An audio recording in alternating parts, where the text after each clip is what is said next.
जीवन रंगों की तरह है। जब सभी रंग मिलते हैं तभी एक सुंदर चित्र बनता है। हर रंग की अपनी पहचान है, जैसे हर इंसान की अपनी कहानी। कभी नीला रंग हमें सुकून देता है, कभी लाल रंग हम में ऊर्जा भर देता है और कभी हरा रंग उम्मीद जगाता है। और यही रंग हमें सिखाते हैं कि जीवन में हर भावना की अपनी अहमियत है। जैसे आपकी अहमियत है आपके इस पसंदीदा कार्यक्रम में धरती धुरारी में। स्वागत है आप सभी का आपके पसंदीदा कार्यक्रम धरती धुरारी में। मैं हूं आपके साथ नाहिद अख्तर। दर्शकों, जिस तरीके से हमने शो की शुरुआत की है रंगों से, और आज हमारे साथ जो शख्सियत मौजूद है वो एक ऐसी ही ख़ास शख्सियत है जिनकी कला सिर्फ चित्र तक नहीं बल्कि पीढ़ियों की अमानत है। 7 पीढ़ियों से चली आ रही विरासत और दुनिया के कोने कोने तक वो अपनी चित्रकला की खुशबू फैला रहे हैं। स्वागत करते हैं महान पारंपरिक कलाकार श्री वीरेंद्र बन्नू जी का। नमस्कार सर, बहुत बहुत स्वागत है आपका। धन्यवाद सर। 7 पीढ़ियों से आप इस विरासत को, इस पारंपरिक कला को आगे बढ़ा रहे हैं। कितना जिम्मेदारी महसूस करते हैं खुद पर? जिम्मेदारी भी है, खुशी भी है कि हम एक परंपरा का निर्वहन कर रहे हैं, और जिम्मेदारी से ज़्यादा खुशी की बात है कि हम किसी विरासत को लेकर आगे चल रहे हैं। तो हमारे जीवन का कोई उद्देश्य है, कोई लक्ष्य है, तो मेरे लिए तो गर्व की बात है। सर, गर्व होता है जब हम पीढ़ियों की जो अमानत होती है उसे आगे बढ़ा रहे होते हैं, या जो जिम्मेदारी दी गई होती है, लेकिन वो उतनी ही जिम्मेदारी होती है और उसमें हर पल नया कुछ करना होता है ताकि पीढ़ी को आगे कुछ अपडेट मिल सके। बिल्कुल, बिल्कुल। क्या कुछ नया है आपकी कला में? इसमें मेरे फादर कहा करते थे कि कोई भी पानी जो रुक जाता है वो खराब हो जाता है। जी बिल्कुल। तो परंपरा का मतलब है कि वो एक नदी की तरह है कि वो सतत चलती रहे। जी। तो जैसे मेरे कई फोर फादर्स ने अपने अपने ढंग से काम किया, पारंपरिक चित्रकारी की, लेकिन उसमें कुछ अपना योगदान दिया। जी। ऐसे ही मैं भी अपना कुछ, जो भी कुछ मैंने सीखा, जो भी कुछ मैंने पढ़ा, कुछ मैंने विश्वविद्यालय में पढ़ा, कुछ कॉलेजों में पढ़ा, जी, कुछ मैंने घर से ग्रहण किया। जी। तो कुछ जो भी कुछ कर रहा हूँ वो कुछ नया करते हैं की कोशिश करता हूँ। सर, यहाँ आपने जिक्र किया आपके पिताजी स्वर्गीय बन्नू जी का। वो खुद भी एक महान चित्रकार थे। आपने अपने पिता की कला से कौन से गुण सीखे, कौन सी खास शैली थी जो आपने अपनी कला में आगे बढ़ाई? अब वो पिता भी थे और गुरु भी थे। जी बिल्कुल। तो उनकी दोहरी जिम्मेदारी थी। सबसे पहले तो उन्होंने कहा कि कलाकार तो बहुत से होंगे, लेकिन एक बेहतर इंसान बनो जी, जो लोग आपको आपके जीवन के बाद भी याद करें। तो सबसे पहला सबक तो यही था कि आप एक बेहतर इंसान के रूप में आए सामने, और जो कुछ उन्होंने दिया, जो उन्होंने अपने पूर्वजों से ग्रहण किया था, वो उन्होंने अपने बच्चों को भी दिया। जी। लेकिन उन्होंने एक खास काम ये किया कि उन्होंने अपने सभी बच्चों को शिक्षा अच्छी दी। जी। उन्होंने कहा केवल ये जो घर पर मैं सिखा रहा हूँ वही कला नहीं है। हाँ। आप यहाँ से बाहर निकले और देखें कॉलेज में क्या पढ़ते हैं, यूनिवर्सिटी में क्या है, वेस्टर्न आर्ट क्यों अच्छी है, उनकी क्या खासियत है, जी, और आप उसको कैसे अपना सकते हो। तो एक कुएं के मेंढक न बन के आप विश्व स्तर पर जाओ। जी बिल्कुल। और अपना काम करो। मेरा काम देखकर मेरी तरह अगर आप काम करोगे तो आपका कभी नाम नहीं होगा, क्योंकि वट वृक्ष के नीचे पौधे नहीं पनपते। बहुत खूब सर। तो उन्होंने ये कहा कि आप अपना नाम करना है अगर, तो आपको अपना काम करना पड़ेगा। जी। उसके लिए मेहनत करनी पड़ेगी। मैं एक मंच दे सकता हूँ, लेकिन दौड़ना आपको पड़ेगा। बहुत खूब। यहाँ सर आपने एक बात बहुत अच्छी कही है कि अगर तरक्की करनी है तो आगे बढ़ना चाहिए, और सबसे पहले एक अच्छा इंसान बनना चाहिए। चाहे आप कुछ भी हो, लेकिन अगर आप एक अच्छे इंसान बनेंगे तो शायद आपके बाद भी आपकी पहचान कायम रहेगी। बहुत खूब सर। सर, कहते हैं ना जीवन में बचपन बहुत ख़ास होता है और बहुत ही उम्मीदों भरा होता है, बालमन होता है जिसमें पता नहीं होता है उसको आगे करना क्या है। वो घर के उस माहौल को भी देख रहा होता है। आपने कब महसूस किया बचपन में कि नहीं, मुझे खिलौनों के साथ जो है इस कला को भी आगे बढ़ाना है और खिलौनों को ही वक्त नहीं देना है, इस ब्रश को भी हाथ में लेना है? कब लगा आपको सर? वो साहब, हम लोग बहुत सौभाग्यशाली रहे कि हमारे माता पिता की सोच ऐसी थी कि जो हम उनको देना चाहते हैं सिर्फ वही ना दें जी, बल्कि दुनिया देखें और अपने दम पर इनको कुछ मिले। जी। तो हमें खेलने की भी पूरी छूट थी। जी। स्कूल कॉलेज उन्होंने अच्छा दिया, शिक्षा अच्छी दी। उसके बाद कभी जो बचपन था वो हमें उसके लिए रोका नहीं कि हम पतंग उड़ाने जा रहे हैं तो पतंग उड़ाने जा रहे हैं जी। खेलने जा रहे हैं तो खेलने जा रहे हैं, उसमें उन्होंने कभी नहीं टोका। लेकिन एक निश्चित ये था समय कि हम वहाँ पर फादर के पास बैठेंगे। अब देश विदेश से इतने लोग बैठे रहते थे आसपास जी। तो हम लोग बैठ के ये सोचते थे कि ये क्या करने आते हैं इतनी दूर, ये क्यों देख रहे हैं, मतलब कुछ खासियत है क्या है। फिर धीरे धीरे कभी रंग घोलने बैठते थे, कभी ट्रेस उतारने बैठते थे, कभी क्या, ऐसे धीरे धीरे उस माहौल में रच बस गए, हमें पता नहीं चला कि हम इस फील्ड में आ गए। सर क्या आयु होगी उस वक्त आपकी जब आपने पहली बार इस में इन्वॉल्व हुए और पिताजी का साथ दिया? कोई पता ही नहीं, आप 5-7 साल की उम्र से ही, बहुत कम उम्र में। हाँ, मतलब शायद कभी जब कलर समझते घोलने होंगे लगे हों, बच्चे, कभी बैठे हों, कभी पेंसिल हाथ में लेके घुमाते हों जी। तो वो सब चलता रहता बचपन से। कभी एक कोई फॉर्मल ट्रेनिंग की शुरुआत नहीं हुई कि आज से मैं ये काम चालू कर रहा हूँ। जी, बहुत खूब सर। यहाँ सर आपने जिक्र किया कि आपके पिताजी का हमेशा फोकस रहा कि अपनी कला के साथ अपनी शिक्षा अच्छी रखें। यही वजह रही कि आपने अपनी बीए और एमए जो है वो पेंटिंग के अंदर की, और उस दौरान आपने कई अवार्ड्स जीते। तो जब आप एजुकेशन अच्छी हासिल कर रहे होते हैं तब आप पे डबल प्रेशर होता है कि एक तो आपको अपनी कला को वक्त देना है और एक अपनी पढ़ाई को वक्त देना है। वो तालमेल आपने कैसे बिठाया? घर से जो सीखा हमने वो परंपरागत चित्रकारी थी कि कैसे हम एक गाय बना सकते हैं। तो गाय को एक सिंपल जैसी हम मिनिएचर में देखते हैं वैसी बनानी हमको आती थी जी। और जब हम कॉलेज में गए, यूनिवर्सिटी में गए, तो पहले दिन ही आपके हाथ में 6B पेंसिल एक पकड़ा दी जाती है जो बहुत मोटी नोक होती है जी।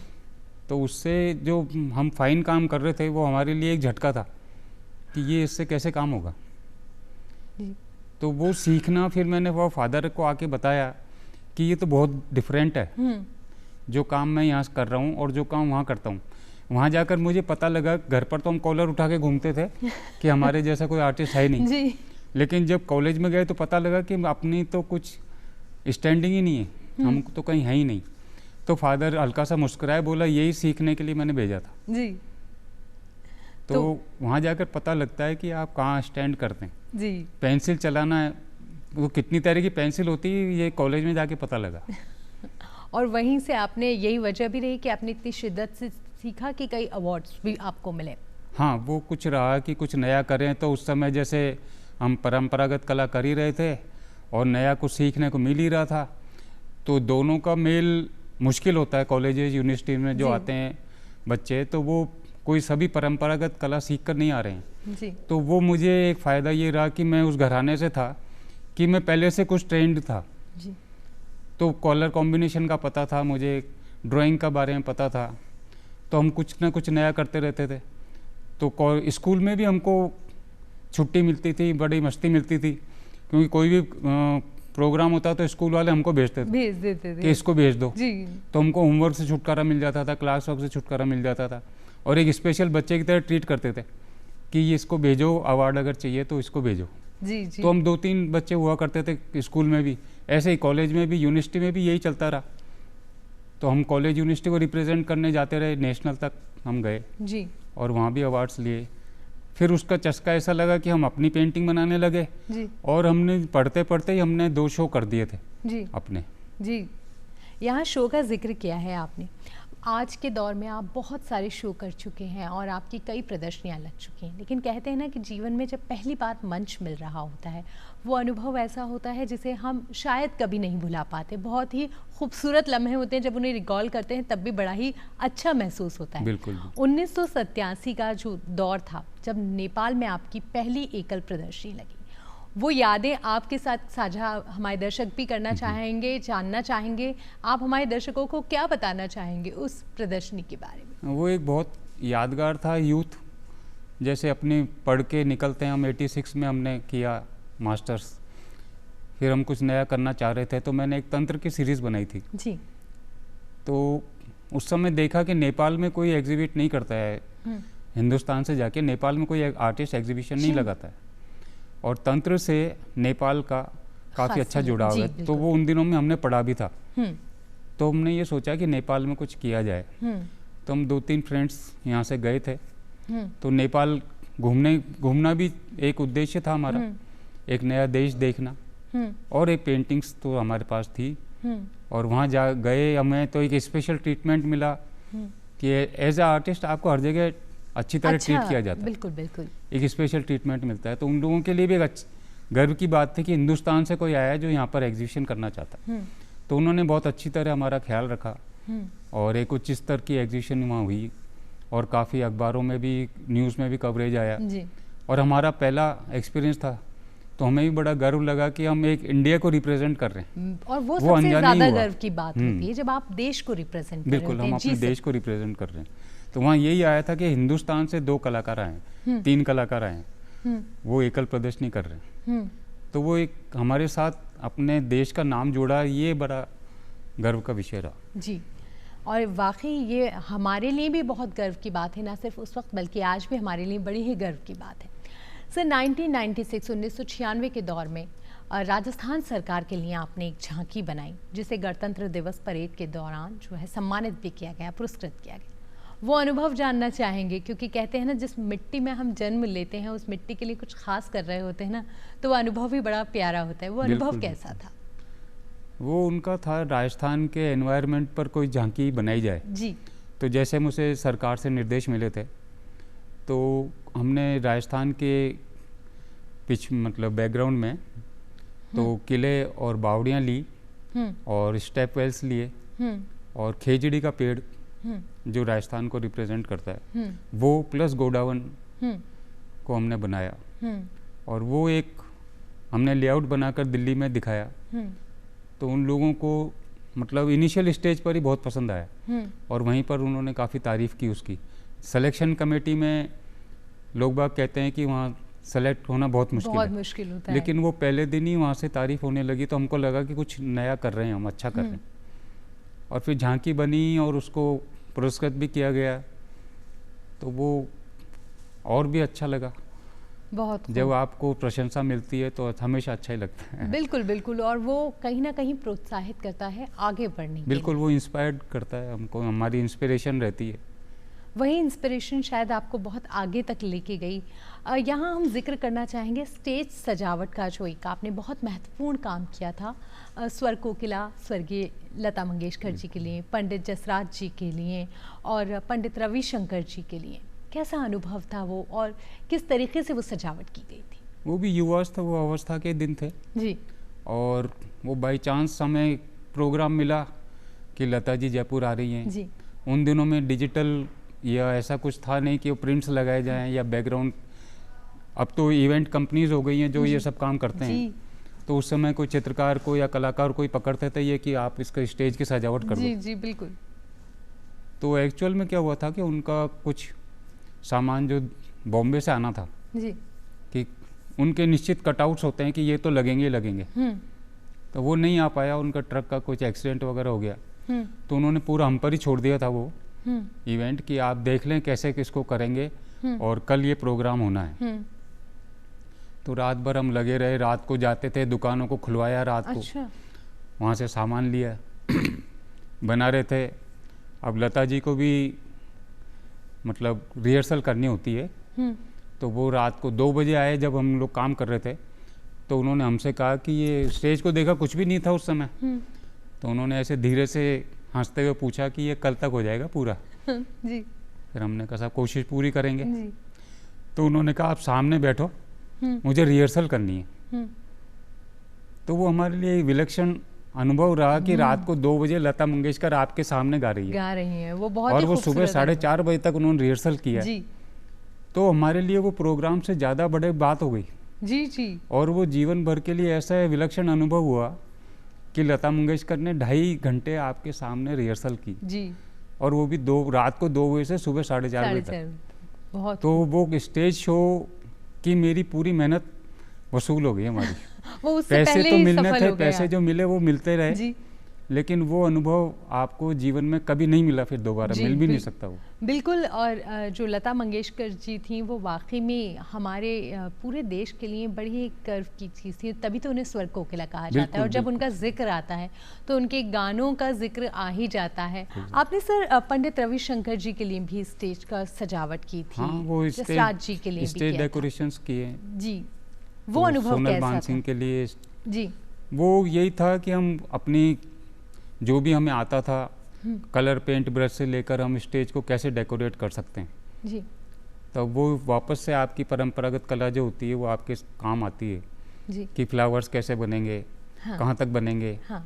कहाँ बेल बनेगी, किस रंग से बनेगी, बैकग्राउंड का कलर कौन सा होगा, तो ये लगभग आपके पास एक अंतर्मन में निश्चित होता है। तो वो मुझे बहुत उसका सहयोग मिला तो और उसी से ये सब काम कर पाए और मित्रों का भी काफ़ी सहयोग रहा इसमें। बिल्कुल। तो एक पूरी टीम की तरह हम लोगों ने वर्क किए और रात रात भर हाथ से पोस्टर बनाते थे हम लोग। पोस्टर छपते तो थे नहीं उस समय। हाँ बिल्कुल। तो हम लोग हाथ से पोस्टर बनाते थे तो खासी लेखन का मेहनत अनुभव होती हो गया, थी। सुंदरता से कैसे डेकोरेट करते हैं उसका अनुभव हुआ। जी। तो ये सब अनुभव जुड़ते जाते हैं जीवन में। बिल्कुल, और यही अनुभव एक खूबसूरत यात्रा संजोते हैं। सर, आपकी कई पेंटिंग है जो ना सिर्फ देश में बल्कि इंटरनेशनल जितने म्यूज़ियम हैं उसका भी हिस्सा हैं, वहाँ प्रदर्शित की जाती हैं, वहाँ उनके बारे में बताया जाता है। जब आप अपनी पेंटिंग इंटरनेशनल स्टेज पर देखते हैं कैसा महसूस करते हैं? और ये हमारे लिए तो खासी गर्व की बात है, लेकिन एक कलाकार होने के नाते आप कितने सुकून मिलता है, कहते हैं ना जब एक अच्छा मंच मिल रहा होता है तो सबसे ज़्यादा सुकून मिल रहा होता है, कितना सुकून महसूस करते हैं? बिल्कुल, कोई विदेशी आता है आपके पास और ये कहता है मैंने आपकी पेंटिंग उस म्यूज़ियम में देखी थी या वहाँ पर आपके बारे में ये लिखा हुआ था या उस चित्र की ये खासियत है, ये मुझे पसंद आया, तो ऐसा लगता है कि भाई पता नहीं ऊपर वाले ने कितनी नेमतें दे दी हो हमें जी। क्योंकि वो आप किसी भी तरह अपने जो पूर्वज हैं, अपने जो हमारे जो मदर फादर हैं उनको धन्यवाद करते हैं कि आपने हमें ये ऐसा स्टेज दिया कि हमें हर जगह से सम्मान ही मिलता है और ये हम अपने देश के लिए भी एक सम्मान की बात है कि उनके कलाकार को याद करते हुए लोग बाग इतनी दूर से हज़ारों किलोमीटर दूर से आते हैं और उनके जहन में एक रहता है कि मुझे उस चित्रकार से मिलना है जिस चित्रकार की तस्वीर हमने यहाँ देखी। जी बिल्कुल, और हमारी जो राजस्थान की मिट्टी है, जो जयपुर शहर, ये ख़ास तौर से यहाँ की जो पारंपरिक चित्रकला शैली है उसके लिए खासा मशहूर भी है, ना सिर्फ देश में बल्कि पूरी दुनिया के अंदर उसे खासा सराहा भी जाता है। जब ये आप उसे रिप्रेजेंट कर रहे होते हैं तो खासा गर्व की महसूस होता है। बिल्कुल। क्या कुछ ख़ास है जयपुर की शैली में? जयपुर की शैली में बहुत कुछ खास है। जयपुर की शैली जब हमने धीरे धीरे देखा, डेवलपमेंट हुआ इसमें, तो हमने हमारे फादर के पास पेंटिंग्स आती थी रेस्टोरेशन के लिए जी। तो पुरानी पेंटिंग्स को जो फादर रेस्टोर करते थे तब वो हमको बताते थे कि इसकी क्या खासियत है। तो ऐसे पेपर पर वो बनी हुई होती थी, हाथ के कागज़ पर बनती थी और हाथ का कागज़ उसकी स्ट्रेंथ इतनी होती है कागज़ की कि हम उस कागज़ को बिल्कुल गोल करते हैं तो भी वो टूटेगा नहीं जी। और उसकी उम्र होती है सर 400 साल 500 साल। अभी हम म्यूजियम्स में जो पेंटिंग्स देख रहे हैं वो भी कोई 400 साल 500 साल पुरानी पेंटिंग्स भी देखते हैं। जी बिल्कुल। तो वो ख़राब क्यों नहीं होती? क्योंकि उसका बेस जो है, पेपर जो है, वो ही इतना अच्छा बना हुआ है जी। और हाथ का बना हुआ है कि उसकी टेक्निक इतनी अच्छी है कि वो सालों साल आपका साथ नहीं छोड़ेगा। जी जी। और दूसरी चीज़ हमने देखी हमारे रंग जी। अब राजस्थान के बैकग्राउंड में तो रेगिस्तान है तो एक सिंपल कलर है लेकिन उतनी ही विविधता इसके रंगों में है और वही विविधता हमारे जयपुर शैली के चित्रों में भी आई जी। और यहाँ पे सोने से पूरी चित्रकारी की गई, रियल गोल्ड ही लगा दिया कई पेंटिंग्स में। तो बिल्कुल सर, तो वो एक विलक्षण अनुभव है और विलक्षण चित्रकारी को एक अलग ही मुकाम देता है, हमारी जयपुर शैली को एक बिल्कुल अलग ऊंचाई देता है। यही वजह है कि वो हर जगह एक ख़ास पहचान रखती है। बिल्कुल। मिनिएचर पेंटिंग का हम जिक्र करेंगे जो कि आपकी ख़ास तौर पे एक शैली मानी जाती है। आप ख़ास तौर पे मिनिएचर पेंटिंग करते हैं, लेकिन आप सिर्फ मिनिएचर पेंटिंग नहीं करते, आराइश वर्क करते हैं, मिरर वर्क करते हैं, होटल्स के जो इंटीरियर है उसे करते हैं। एक परंपरा को आधुनिकता के साथ तालमेल बिठाना आसान नहीं होता, कैसे उस परंपरा को आधुनिकता के साथ तालमेल करते? मेरा आधुनिकता से तालमेल बैठा था जब मैं कॉलेज में पहला दिन था मेरा जी। तो जैसा कि मैंने पहले बताया तो कॉलेज और यूनिवर्सिटी जाने से बहुत फ़र्क पड़ता है। वहाँ आप देखते हैं कि वेस्टर्न एस्थेटिक्स क्या कहता है जी। और अपना इंडियन एस्थेटिक्स क्या कहता है। तो इंडियन आर्ट के बारे में जब आप इंडियन आर्ट बना रहे हो तो आपके जो भारतीय सौंदर्य शास्त्र है वो बताता है कि आपको इसमें सुंदरता कैसे लानी है। वेस्टर्न आर्ट को ही आप कर रहे हो तो वेस्टर्नर्स जो हैं उनका जो अपना साइकोलॉजी है, उनका जो अपना एस्थेटिक्स है, उसके साथ आपको मालूम होता है कि आपको वेस्टर्न आर्ट में हमारी ये खासियत है। तो वेस्टर्न आर्ट में जैसे डेप्थ है, वेस्टर्न आर्ट में पर्सपेक्टिव है, तो वो आपको आपके काम में और निखार लाता है जी। तो उससे हमको क्या मिला कॉलेज यूनिवर्सिटी से कि हमने जब देखा कि आधुनिकता और परंपरा इनका कोई बहुत दूर नहीं है दोनों चीज़ें, और इनको साथ लेकर चला जा सकता है। और वही मैंने किया जब हमको किसी बड़ी दीवार पे काम मिला। अब हम जब छोटे थे तो फादर हमको भेजते थे कि आप पोस्टर डिजाइनिंग कैसे करते हैं देख के आओ। फिल्मों के पोस्टर हाथ से बनते थे। जी बिल्कुल। तो मैं फिल्मों के पोस्टर हम हाथ से बनाने जाते थे, हालांकि हमारे बस में नहीं थी वो। तो मैं पहली बार गया तो उन्होंने धर्मेंद्र की कोई आंख बन रही थी जी। उन्होंने स्टेज पे चढ़ा दी, वो आंख इतनी बड़ी 4 फीट की जी। तो मैं तो देख के घबरा गया। हम तो मिनिएचर वाले आर्टिस्ट हैं, छोटी छोटी पेंटिंग बनाते हैं, एक आंख 4 फीट की बन रही है।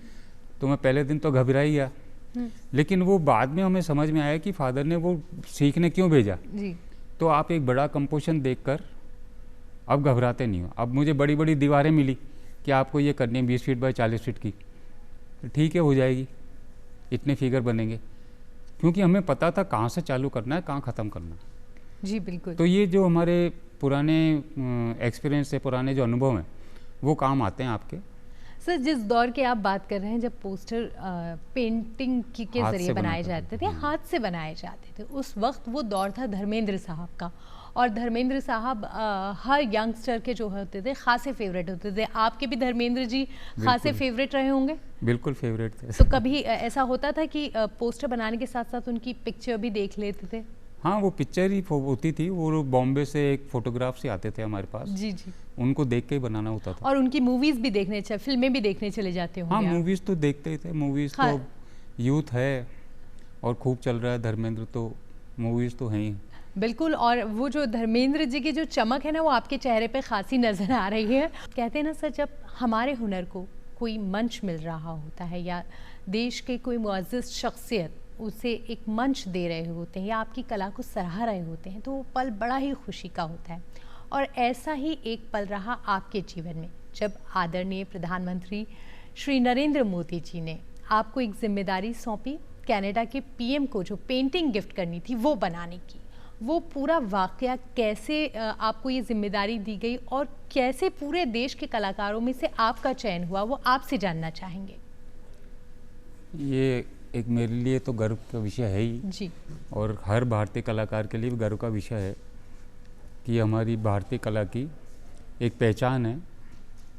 और जब भी ये एक अच्छी बात है कि हमारे जितने भी प्रधानमंत्री और जो भी उच्च आसीन नेता हैं जी, जब भी विदेश जाते हैं तो अगर उनको कहीं तोहफे में कोई तस्वीर देनी है तो किसी भारतीय कलाकार की लेकर जाते हैं, वो भारतीय कलाकार से बनवाते हैं। ऐसा ही एक मौका मिला जब प्रधानमंत्री को कनाडा जाना था जी, लेकिन उनके पास टाइम बहुत कम था, शायद 3 या 4 दिन का समय था। तो दिल्ली में उन्होंने जाने कैसे पता लगाया कि मैं यहाँ पर जयपुर में हूँ और एक परंपरागत चित्रकार हूँ जी। तो वहाँ से दिल्ली से फ़ोन आया कि आप अपनी जितनी भी कंप्लीट इनकम्प्लीट पेंटिंग्स हैं जी, जो आप हाथ में लेकर आ सकते हैं वो लेकर पीएम हाउस आए। जी। शुरू में तो लगा कोई मजाक कर रहा है यकीन नहीं हुआ आपको? हाँ जी। फिर उनके पास दूसरी बार उनका कॉल आया और उन्होंने रेफरेंस बताया कि फलां आदमी ने आपके बारे में बताया, तब कुछ यकीन हुआ और मैं दिल्ली गया और उनको सारी तस्वीरें दिखाई। वहाँ से उन्होंने कुछ तस्वीरें सेलेक्ट की कि ये हमको चाहिए 3 दिन में जी। तो मैंने कहा 3 दिन का समय बहुत कम है, इसको बनाने में कम से कम 15 दिन लगते हैं। वो बोले साहब आप जानो कैसे बनाओगे, बनानी आपको ही है और हम ऐसा चाहते हैं कि हिंदुस्तान की एक परंपरागत शैली में जिस तरह चित्र तैयार होता है उस चित्र शैली से चित्र तैयार करके हम उनको गिफ्ट करें जी। तो उनको पता लगेगा कि हम हिंदुस्तान से क्या लाएं जी। तो वो एक यूनिक चीज़ होगी उनके लिए भी जी। और वो आप बनाएं तो ज़्यादा बेहतर है जी, क्योंकि आपका नाम भी जाता है उसके साथ। जी। मैंने कहा ठीक है साहब मैं कोशिश करता हूँ। तो वो कोशिश की और एक अच्छा चित्र बना। और उसके साथ खास बात ये रही कि वो उन्होंने कनाडा के प्राइम मिनिस्टर को दिया और प्राइम मिनिस्टर ने वहाँ पर वर्ल्ड का सबसे बड़ा जो सिख म्यूज़ियम है ओंटारियो में जी, वहाँ उस तस्वीर को डिस्प्ले किया गया और पूरी एक वॉल हमको दी गई जी, उस वॉल पर मेरी बायोडाटा और उस पेंटिंग के बारे में लिखा गया है। और फिर इसको हमारे प्रधानमंत्री, माननीय जो प्रधानमंत्री हैं, उन्होंने अपने वेब पेज पर डाला जी। जो 3 दिन तक रहा मेरे नाम के साथ अरे वाह सर। कि ये मैंने फला आर्टिस्ट से ये पेंटिंग बनवाई जी, और ये आदमी सातवीं पीढ़ी का चित्रकार है। जी, तो वो मेरे लिए किसी अवार्ड से कम नहीं है, बिल्कुल, वो एक इंटरनेशनल अवार्ड है मेरे लिए। बिल्कुल। वो ना सिर्फ आपके लिए बल्कि हर राजस्थानी के लिए गर्व की बिल्कुल। बात है कि आपने पूरे राजस्थान को रिप्रेजेंट किया। ना सिर्फ कनाडा में बल्कि कई और कंट्रीज में कई भी और कंट्रीज के लिए मैंने, जब हाँ। प्रधानमंत्री जी ने विजिट किया तब आपकी प्रदर्शनी, आपकी जो पेंटिंग्स थी उन्हें लेकर गए। वो और कौन कौन सी कंट्रीज थी? कंट्रीज़ में उन्होंने यूके में दिया, जी। जर्मनी में दिया और स्पेन में दिया। जी, तो ये अधिकतर क्या होता है कि जो भी गिफ्ट्स दी जाती हैं वो एक बार गिफ्ट आपने किसी भी प्रधानमंत्री को, राष्ट्रपति को दी, वो गिफ्ट वो लेकर अपने उसमें रख देते हैं। जी, कनाडा वाली का जिक्र इसलिए आता है क्योंकि उसको एक प्रॉपर स्थान मिला, एक म्यूज़ियम को उन्होंने गिफ्ट की जी। और उसमें वहाँ डिस्प्ले है बाकायदा। तो वो तो ना सिर्फ उनके लिए बल्कि उसका जिक्र ज़्यादा जी, होता है। और उसकी एवज में जब हमने ये, हमारे प्रधानमंत्री जी ने वो पेंटिंग वहाँ पर दी थी, उसकी एवज में उन्होंने हमारी एक 900 साल पुरानी मूर्ति लौटाई थी हिंदुस्तान को। अच्छा, पैरेट लेडी के नाम से वो मूर्ति है जी, जी, जो विदेशों में पहुँच गई थी तस्करी के जरिए। जी, वो कनाडा के प्राइम मिनिस्टर ने उस तस्वीर के एवज में दी। तो ये अखबारों की हेडलाइन थी जी, कि हमने जो तस्वीर गिफ्ट की है वीरेंद्र बन्नू की, जी, उसके एवज में हमको पैरेट लेडी वापस मिली है। जी, जी, जी। तो ये बहुत ही ज़्यादा गर्व का विषय है। ये आपके लिए और दुगना गर्व ये हो गया। बिल्कुल। बहुत अच्छी बात है सर।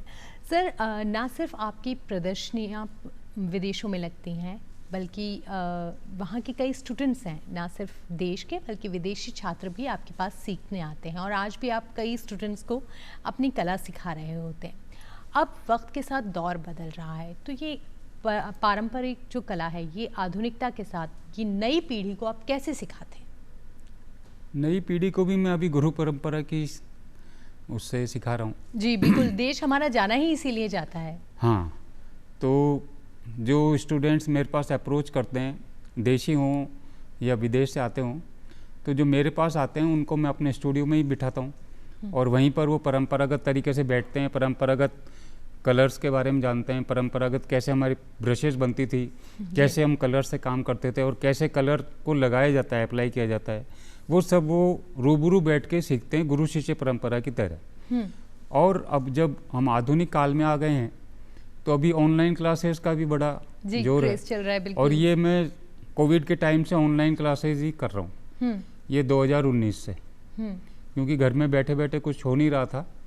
तो वो एक निकाला कि मैंने किसी को बोला कि मैं ऑनलाइन सिखा देता हूँ। 2-3 स्टूडेंट्स का ग्रुप था, तो वहाँ से वो काम चालू हुआ और मैं अभी भी रेगुलर ऑनलाइन क्लासेस जी दे रहा हूँ। जी बिसाइड्स इसके कि मैं अपने घर पर गुरु शिष्य परंपरा से सिखाता हूँ। जी। वो घर पर आते हैं, मुझसे शिष्य बनते हैं, अपने वही नारियल और वो देकर और उसी शिद्दत के साथ सीख रहे हैं। बिल्कुल सर, अब जो है आने वाला वक्त जो है बहुत तेज़ी से बदला है। हम 2000 के बाद बात करें तो ये 25 सालों में सब कुछ बदल गया है। डिजिटल युग आ चुका है।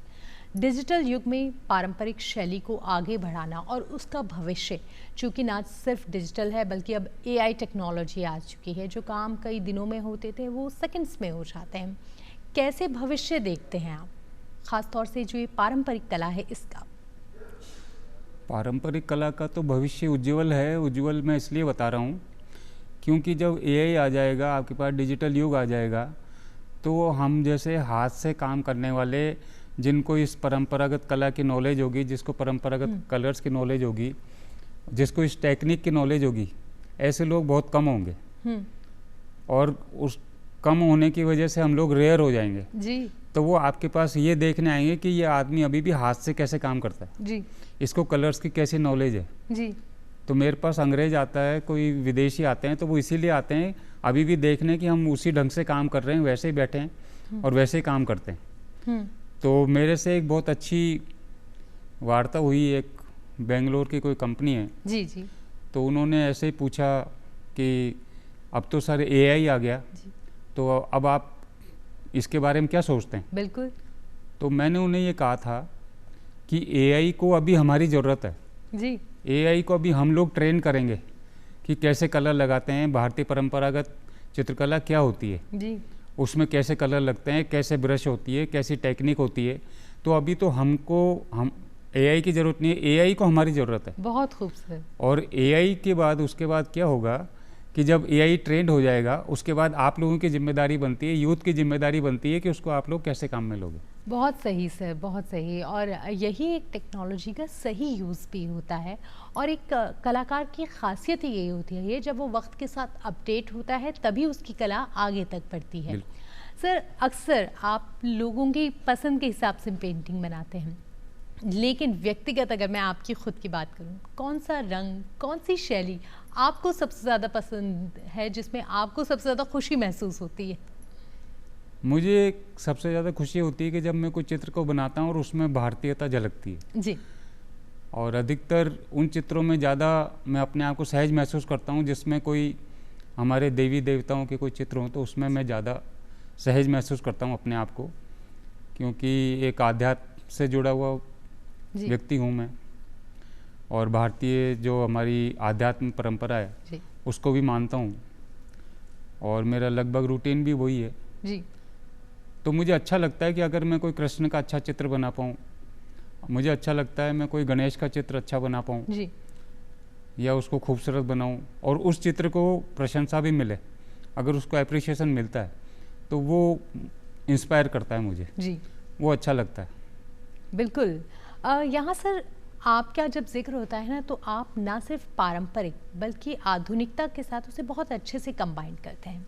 चाहे हम महिला सशक्तिकरण की ही बात करें, आप अपनी पेंटिंग में भी यही दर्शाते हैं कि महिलाएं अब बहुत आगे हैं और समाज में कहीं ना कहीं वो एक अहम किरदार अदा कर रही हैं वक्त के साथ। और जहाँ तक अगर मैं भारतीय संस्कृति की बात करूँ तो भारत के अंदर तो शुरू से ही महिलाओं को एक उच्च पद आसीन हुआ है, क्योंकि देवी देवताओं की अगर हम बात करें तो सभी देवियाँ जो हैं वो बहुत पूजनीय हैं और भारत के अंदर तो महिलाएँ और जो हैं बच्ची हैं वो खासे पूजनीय मानी जाती हैं। आप अपनी पेंटिंग में जब ये दर्शाते हैं, वो आपसे जानना चाहेंगे वो कौन सी खास पेंटिंग है जिसमें आपने महिला सशक्तिकरण के बहुत अच्छे से उदाहरण दिए? इसमें क्या हुआ कि जब हमने कॉलेज में कुछ नए मॉडर्न एलिमेंट्स सीखे जी, कि जैसे पर्सपेक्टिव क्या होता है, डेप्थ कैसे होती है, तो इन सब ने मेरी पेंटिंग्स में, मेरे कंपोजिशंस में जब मैंने नए चित्र बनाए तो उसमें बहुत सहयोग किया जी।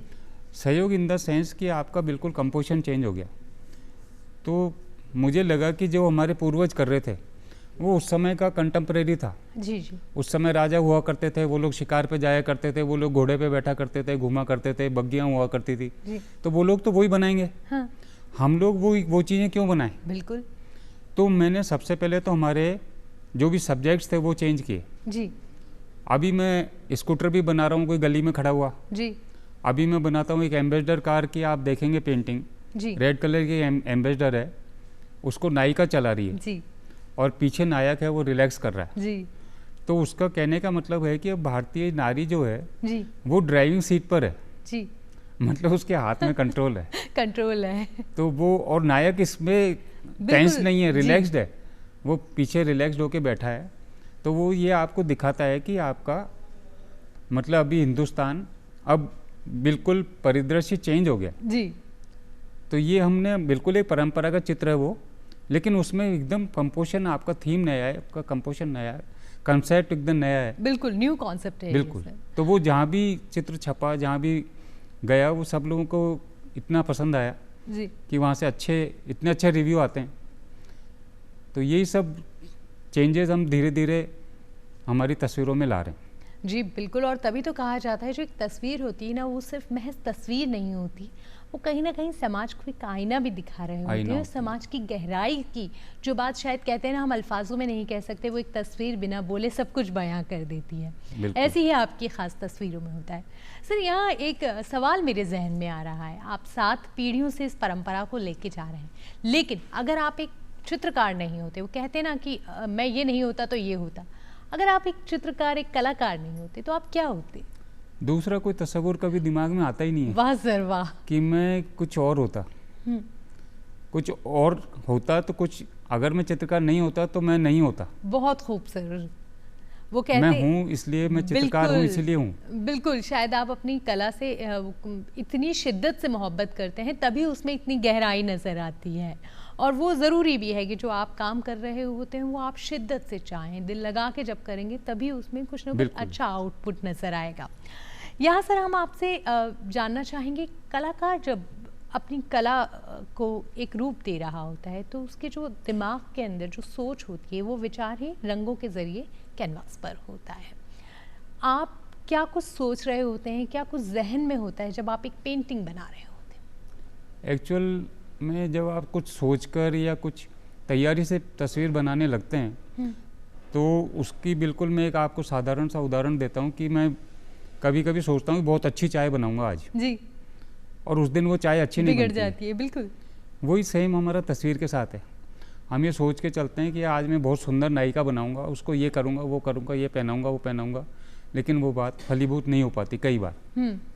और कई बार अचानक हम बातों बातों में बैठे बैठे थोड़ी सी समय में ही इतना बढ़िया चित्र बना पाते हैं कि वो सब लोग आके उसको अप्रिशिएट करते हैं कि ये कितना सुंदर काम किया, आपने क्या सोच कर किया जी। जबकि आप उस स्टेज पर होते हो कि आप बिल्कुल ब्लैंक हो जी। तो वो जो स्टेज होती है कि आपका जहाँ विचार भी ख़त्म हो जाता है, वहाँ से सृष्टि आरंभ होती है, वहाँ से सृजन आरंभ होता है। बहुत खूब सर, और सृजन की सही शुरुआत वही है। बिल्कुल वहीं से है। कहते हैं सर, जीवन में कई पल ऐसे आते हैं जो हम में बदलाव लाते हैं, और कहा भी है ना कि समय के साथ व्यक्ति बदलता है, ना सिर्फ व्यक्ति बल्कि उसका व्यक्तित्व बदलता है। आपके जीवन में कौन सा ऐसा पल था, क्योंकि कलाकार के लिए ख़ास तौर पर होता है, उसकी सोच, उसकी थिंकिंग जो होती है वही नज़र आ रही हो, आपके जीवन में कौन सा ऐसा पल था जिसने आपको गहराई से बदल दिया, आप में एक बदलाव ला दिया कला के नज़रिए से? मुझे सब बहुत, एक बड़ी होटल में जी सबसे पहला काम मिला दीवार पर जी, जो बहुत बड़ा काम था उस समय मेरे हिसाब से। तो उसमें चांदी के वर्क से हमको दीवार पर काम करना था, और वो जगह मुंबई में, तो मुंबई में मॉइस्चर बहुत है, तो ये उस समय याद होता नहीं, आपको ध्यान भी नहीं होता, जोश होता है कि कितना बड़ा काम मिला है, हम लोग चांदी से काम कर रहे हैं, और पहला काम था मेरा, पहली बार काम कर रहा हूँ। तो वो हम लोग एक पैनल बनाते हुए जा रहे थे आगे की तरफ, तो हमने करीब उसमें 20-25 फीट कवर कर लिया, और हम लोग पीछे के डोर से आते थे, पीछे के डोर से जाते थे काम करके। एक दिन पीछे वो जो चाय पीने जिसके यहाँ जाते थे वो मिला नहीं, हम फ्रंट की तरफ चले गए और फ्रंट के डोर से हम आ रहे थे, तो हमने देखा कि जो काम हम करते हुए आ रहे थे वो मॉइस्चर से बिल्कुल ख़राब हो गया, ऑक्सीडाइज हो गया है, और कहीं से ब्राउन हो गया, कहीं से पर्पल हो गया, तो उसके कलर्स चेंज हो गए। तो वो हमने आके बड़ा निराशा हुई कि यार ये तो सारा काम ख़राब हो गया जी। और दूसरे दिन उसको आर्किटेक्ट को आना था देखने, सुपरवाइज़ करने, तो हमने सोचा कि ये जो काम किया है ये भी गई मेहनत, और चांदी का भी आपका पैसा डूब गया, आपको काम का भी पैसा नहीं मिलेगा, ये काम वापस करना पड़ेगा। और हुआ उसका उल्टा जी। उसने वहीं आर्किटेक्ट वहाँ देख रही थी और उसने मुझे वहाँ से आवाज़ देकर बुलाया, वीरेंद्र वेयर आर यू। मैंने दूर से हाथ ऐसे वेव किया कि आता हूँ। मैंने कहा भाई कुछ कहना है तो वही साइड में आके भी कह सकती है, वहाँ बुला के क्यों सबके सामने कह रही है जी। लेकिन ठीक है, जाना तो था ही, वहाँ पहुँच गया। वहाँ पहुँचते उसने मुझे गले लगा लिया। अच्छा, कि आपको कैसे पता लगा कि मुझे ये इफेक्ट चाहिए था इसमें? तो उस समय फिर ऐसा लगा कि अब अपन कुछ कर लेंगे आगे जी। अब समझ में आ गया कि कैसे काम होता है। वो कहते ना, क्योंकि आपकी जो काम था उसमें सच्ची श्रद्धा थी, हाँ। भक्ति भाव था, क्योंकि वो भी आपके काम में होना बहुत ज़रूरी है। तो यही वजह रही कि तो वो जीवन में प्रेरणा दी, उस काम ने एक प्रेरणा दी, एक शक्ति दी कि भाई अब हम कुछ कर लेंगे, कुछ कर ले। उस दिन लगा कि हाँ अब हम कुछ कर लेंगे। नामुमकिन कुछ भी नहीं है और गलत कुछ भी नहीं होता, उसे ठीक किया जा सकता है। जीवन में जिस तरीके से कई बार कहते हैं ना हताश हो जाते हैं, हताश होने की ज़रूरत नहीं होती।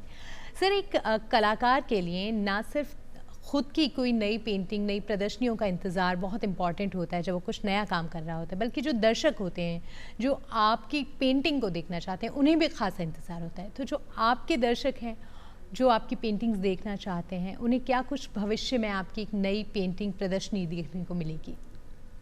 एक तो मैं एकल प्रदर्शनी हम लोग कर रहे हैं जी। तो एकल प्रदर्शनी अभी बॉम्बे में जी हम लोग प्लानिंग कर रहे थे।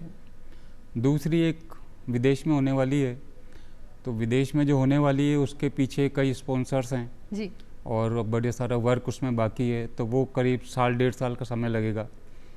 उससे पहले मुंबई में होगी और उससे पहले हम जयपुर में एक शो लेकर आ रहे हैं। तो ये तीनों ही एकल प्रदर्शनियाँ हैं, यानी दर्शकों को बहुत कुछ खास देखने को मिलेगा और उसमें खासी मेहनत और खासा वक्त होता है। बिल्कुल, दोनों यहाँ सर चलते चलते चूंकि कई ऐसे बच्चे होंगे जो इस क्षेत्र में आगे बढ़ना चाहते हैं, और जयपुर की तो खासियत ही यही है कि यहाँ की कला सालों से है और सालों तक रहेगी। उन स्टूडेंट्स को जो इसमें अपना भविष्य बनाना चाहते हैं, जो इस शैली को अपनाना चाहते हैं, क्या कुछ कहना चाहेंगे आप? मैं आज के यूथ से, आज के आर्टिस्टों से, नए कलाकारों से, एस्पायरिंग आर्टिस्टों से सबसे यही कहना चाहूँगा कि आप खूब मेहनत करो और कोई कुछ भी बना रहा है कॉपी नहीं करें। जी बिल्कुल। आप अपना काम करें और अपना काम होगा, आपका अपना नाम होगा, तभी आपको दाम मिलेगा। और दूसरे अपनी रूट्स को ना भूलें। जी। आप जहाँ से भी हैं, आप महाराष्ट्र से हैं तो महाराष्ट्र की जो कला है, महाराष्ट्र से जुड़े हुए हैं, महाराष्ट्र की कला है, महाराष्ट्र का टेक्सटाइल है, महाराष्ट्र का रहन सहन है, वो सब देखें। राजस्थान के हैं तो राजस्थान का रहन सहन है। तो अपने रूट्स को न भूलें, क्योंकि वो आप जब भी कभी विदेशों में आप अपने आप को रिप्रेजेंट करेंगे तो वो आपको एज अ इंडियन देखेंगे, आपको एज अ राजस्थानी देखेंगे, आपको एज अ महाराष्ट्रियन देखेंगे। जी। तो आप अपने रूट से जुड़े रहेंगे तो ये आपको बहुत आगे तक ले जाएगा। बहुत खूब सर, और आपने बहुत ही अच्छा संदेश दिया है और ये जितने हमारे दर्शक हैं उनके जीवन के लिए भी खासा महत्वपूर्ण रहेगा। सर, आप यहाँ आए, बहुत ही अच्छा लगा आपसे जानकर, और ये हमारे लिए भी गर्व की बात है और हमारे दर्शकों को भी बहुत ज़्यादा खुशी भी महसूस हुई होगी और बहुत कुछ सीखने को मिलेगा। सर, आप यहाँ आए इसके लिए बहुत बहुत धन्यवाद। चूँकि अब वक्त हो चला है दर्शकों से इजाज़त लेने का, लेकिन दर्शकों चूँकि जिक्र ही चलता रहा ना एक कला का, कलाकार का, और जब कोई कला का जिक्र होता है तो नायिका बिना अधूरा होता है, और एक कलाकार के लिए तो नायिका खासी महत्वपूर्ण होती है। हमें और हमारी टीम को दीजिए इजाज़त इस वादे के साथ कि जल्द होगी आपसे फिर मुलाकात। तब तक नमस्कार।